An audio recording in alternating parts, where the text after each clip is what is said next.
милицияның, кайгыл кызматтын кызматкерлери салтанаттуу ачылышка тизилди. Ички иштер министри, милиция генерал-майору Жунушалиев. Саламатсыңарбы?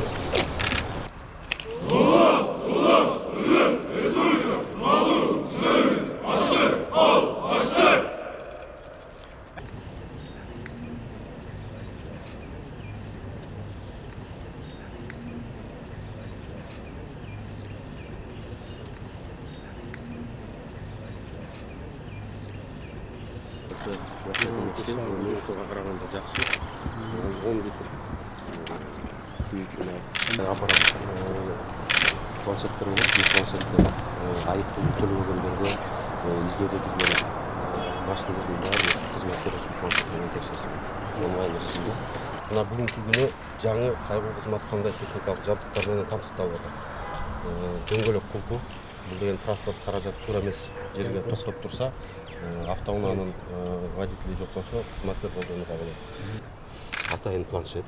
Бұл планшетте иш қағаздары болады, протокол болады. Жана керекті норматив.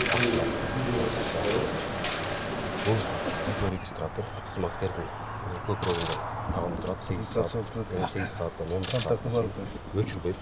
Қызметке келді, көкірегіне тақтығы күйгізу ойдан қармап тұрыш керек. Biz bir günden кейін geçinde bu қызматкер тапшырғаннан кейін мұны тексереміз.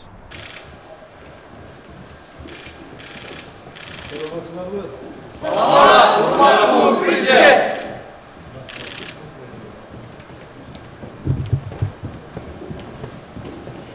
Командалық борбор түзіліп жатады.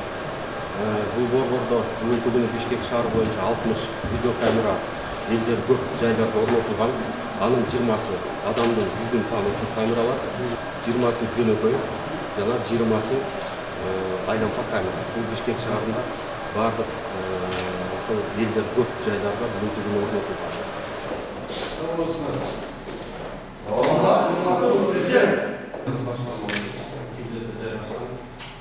Милициянын кайгы кызматында ушул жерден баардыгын текшерип, кандай кызмат кылган, эл менен кандай мамиле кылган, эң негизгиси жана коррупциялык элементтерди жокко чыгаруу үчүн ушул жерден көзөмөл коебуз.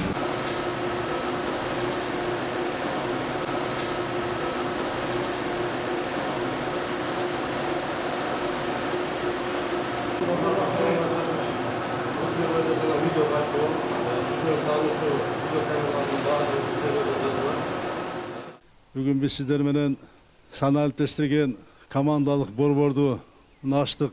Мына патрульдік жаңы түзілген милиция ишин жаңы баштап жатат. Бұның бардығы тең ушу биздин ички иштер органдарынын реформалоонун бир багыттарынын бири. Мына азыр мен кирип саналыптештирген командалық борборду көрүп абдан кубанычтым. Бул борбор мына буюрса биздин жарандарыбызга, элибизге ыкчам маалыматтарды берүүнү камсыз кылат. Ошондой эле кылмыш болгон жерлерге биздин укук коргоо органдарынын тез жетип ыкчам келип, ошол кылмыштын бет ашканга абдан чоң жардам бере турган мына командалык саналыптештирген борборуна азыр ачтык. 2018-жылы 19 июнда мен мамлекеттик эмес уюмдардын өкүлдөрү менен, бир жарандык сектордун өкүлдөрү менен жолугушканда, ошондо абдан көп жакшы сунуштар айтылган, ой пикирлер айтылган. Ошонун ичинде саясий укуктук борбордун жетекчиси Темирлан Ибраимов ушул майы мамлекеттик автоинспекция кызматын реформалоо боюнча ошондой маселе койгон. Мага абдан жаккан, ошондо айтканмын, ушуну өзүң баштап бер деп. Коопсуздук кеңеши менен бирдикте мына жумушчу топ түзүлүп, ага жарандык коомдун өкүлдөрү кирип, мына ушул иш башталып, бир топ ченемдик укуктук актыларга өзгөртүүлөр киргизип, эң жакшы жери биринчи жолу ички иштер органдарында конкурстук негизде ачык айкын комиссиянын катышуусунда мына кайгылуу кызматынын кызматкерлери мына тандалып алынды. Мына бүгүн сиздер ошо конкурстан өтүп, мына бүгүн ишти баштап атасыңар. Конкурс комиссия кабыл алгандан кийин 3 ай мына академияда окудуңуздар.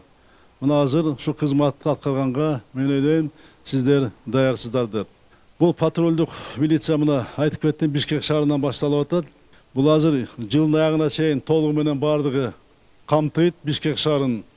Кийинки жылдан баштап биз Ош шаары жана региондорго Кыргызстан боюнча биз буну жайылтабыз. Элдин ишеничи укук коргоо органдарга, милицияга кээде көп нараазычылык болот, көп арыздар келет. Айрыкча майы кызматкерлери, мамлекеттик автоинспекцияга, кылмыш болгон жерлерге убагында биздин кызматкерлер жетип бара албайт, убагында аны бетин ача албайт. Биздин эл менен мамиле болгондо дагы биздин жаранда талап кылгандай мамиле кыла албай келгенбиз. Азыр бундун максаты бул биздин жарандарга сый мамиле кылуу, жылуу жумшак мамиле кылуу. Болуп аткан коррупция көрүнүштөр менен алар болтуруп, алар менен күрөшүү, коомдук коопсуздукту камсыз кылуу. Эң негизгиси милиция кызматкерлерине элдин ишеничин арттыруу. Бул долбоор мамлекет менен жарандык коомдун биргелешип ишке ашырган ийгиликтүү иш чарасында болуп калды. Мына мени ушун кубандырат.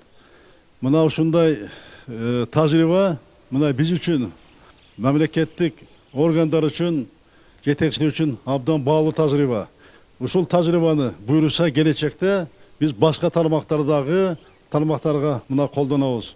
Анан сиздерге баардыгыңыздарга, урматтуу кайгыл кызматынын кызматкерлери, чын ден соолук, жооптуу, кооптуу, бирок сыймыктуу ишиңерде ийгиликтерди каалайм.